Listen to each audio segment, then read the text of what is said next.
Hey guys, today I'm going to teach you how to make a Minecraft piston door in Java edition.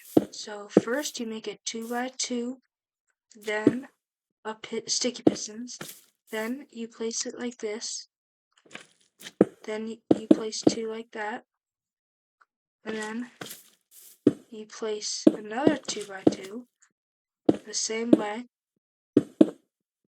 then you place it all over it like a bridge over here. Then you put two lines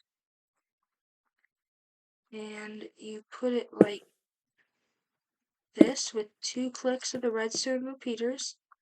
Then you connect the redstone lines, and then to hide it you can just do something pretty simple like that, and then you can like do something like that, and, like you can have a lever or like a button, something to hide it.